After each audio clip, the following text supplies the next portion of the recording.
Being injured won't stop my progress. Here's how I'm staying fit whilst getting over the injury.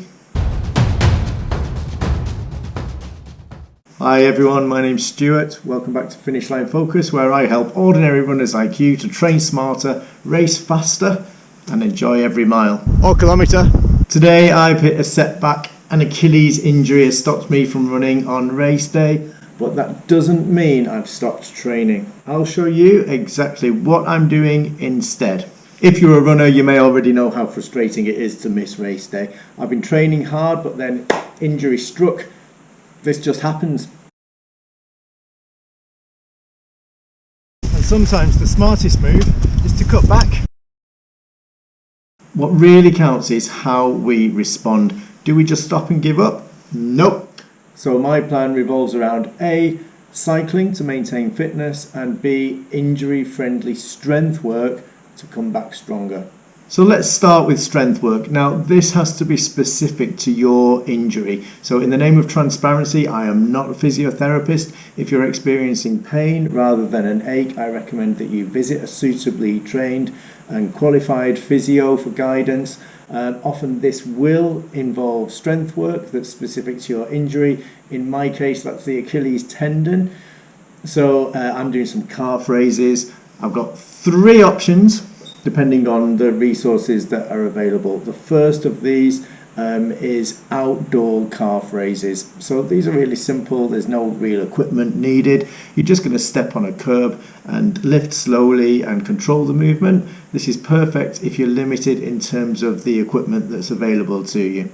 Secondly, you've got this indoor hack. Now I've literally just got a couple of old shelves that I had lying around and I've taped them together. You might have something else that you can improvise with, or maybe consider using what you have got, like the bottom stair. Just do that really carefully. So you're going to step up, lift slowly, nice and stable and easy for at-home training. Finally, there's the option of weighted calf raises. If you have got access to dumbbells or a weighted barbell, this builds power and strength. Really great for getting back to running stronger than before. Which of these would be the best option for you? Comment below, guys. So why strength training? What is it actually doing? What are we aiming for here? Well, it stimulates tendon adaptation. So in the case of an Achilles injury like this, it actually strengthens the Achilles gradually, but without placing sudden stress on it. It also improves muscle imbalances and stability issues that you might have. So you're reducing the risk of future injury as well. So cycling is my other tool that I'm using at the moment. So cycling keeps your heart rate up, it maintains your endurance without stressing the Achilles. It's also useful for many other injuries because with this you're avoiding placing any impact. So even 20 to 30 minutes in place of a run gives you confidence that you're still doing your training. Another option is swimming. Again, minimal impact, but great cardio when you can't run. Have you got a swimming pool nearby? I haven't, but my local roads are perfect for the bike. So let me know below, guys. Is swimming best for you, or is getting out on the bike going to be better in your case? So I talked about what the strength training is doing for you, but the cycling, what is it actually doing? How is that going to benefit an injury like your Achilles? So you're maintaining cardio fitness first of all, but without loading your Achilles tendon. You're keeping your leg muscles active and blood flowing to aid recovery, and it can be a way to train for endurance whilst you're allowing the injury to heal. Cycling's been great for maintaining some fitness, keeping the aerobic engine ticking over, and actually it's been nice just to mix things up a bit. Of course, there are lots of common injuries that we hear about with runners. So you've got Achilles tendonitis, which I've been talking about, but of course, runner's knee, shin splints, plantar fasciitis, IT band syndrome. So really, you're going to pick up an injury probably at some point. So what's actually causing these, and what can we do to try and prevent them from happening? So the most common causes include simply running too far, too fast, or too soon, sudden changes like new shoes or surfaces, or training intensity, muscle imbalances like weak calves, weak glutes or core, poor biomechanics if you're overpronating with poor running form perhaps, or if you have an uneven stride, or lack of recovery, so insufficient rest or sleep. So how are we going to actually prevent those? So the first thing is to make sure you're only gradually increasing your training. So follow the 10% rule. So make sure that you're adding no more than 10% for your total weekly mileage compared to the week before. It can be tempting if things are going well to really ramp it up.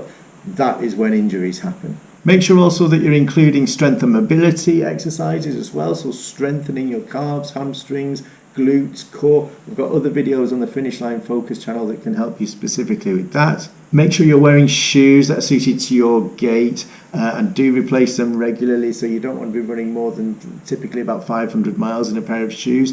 You want to make sure that you're getting the right ones for you as well. So it's not just the shoes that your mate's got or that you've seen someone else wearing. You're best off going to a specialist running shop, having your gait analysed and working with the staff there to find the shoes that are best specifically for you. And really importantly, make sure you're including rest days. The rest days are when your body is actually making adaptations to all the hard work that you've done, so they're absolutely essential. Don't try and do too much, embrace those rest days, realise how important they are for you and the difference that they actually make as a key element of your training. And also just listen to your body. So early pain signals are warnings, not challenges. Sometimes your body is just going to tell you when it's time to stop. Also make sure that you're factoring in recovery weeks. So every sort of third or fourth week in your training should be low mileage, again to support adaptation to the load that you've been placing on your body. So how do you know when it's the right time to come back from injury? It is a bit scary because, sometimes you've had an injury for a long time. You go out, you're going to make it worse potentially again, aren't you, if you're coming back too soon? So think about, are you experiencing pain-free day-to-day movement? Can you walk, squat, climb stairs, all of those activities without any discomfort? Thinking about sharp or lingering pain as well. So it's quite normal to have some mild stiffness, but a sharp pain, that's definitely a red flag that tells you you're not ready to come back yet. Is your strength and your mobility, are they restored? So are your affected muscles and tendons, whatever your injury is, are they just feeling strong and stable? If so, then we're looking at a gradual return. Don't feel that you have to make up for lost time by going in with the big miles. You want to start with easy sessions, short, low intensity runs or maybe cycling. And then, if you're feeling good, just build up gradually from there.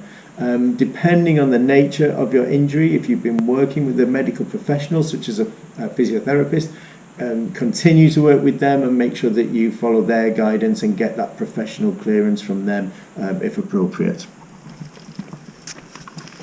Key to all of this is mindset. Now, potentially missing race day is a right pain, but this is an opportunity to build strength, control what you can, and come back stronger. Setbacks are part of the journey, even for ordinary runners like us. So keep moving, stay patient, and focus on what you can do, even if right now that's on 2 wheels rather than 2 feet. So if you're dealing with an injury, I hope this video gives you some ideas to stay moving and to stay motivated. Hit like if you found this useful, feel free to subscribe for more tips, and comment below, how do you stay active when you can't run? Okay, see you next time, guys. Keep enjoying every mile or kilometre.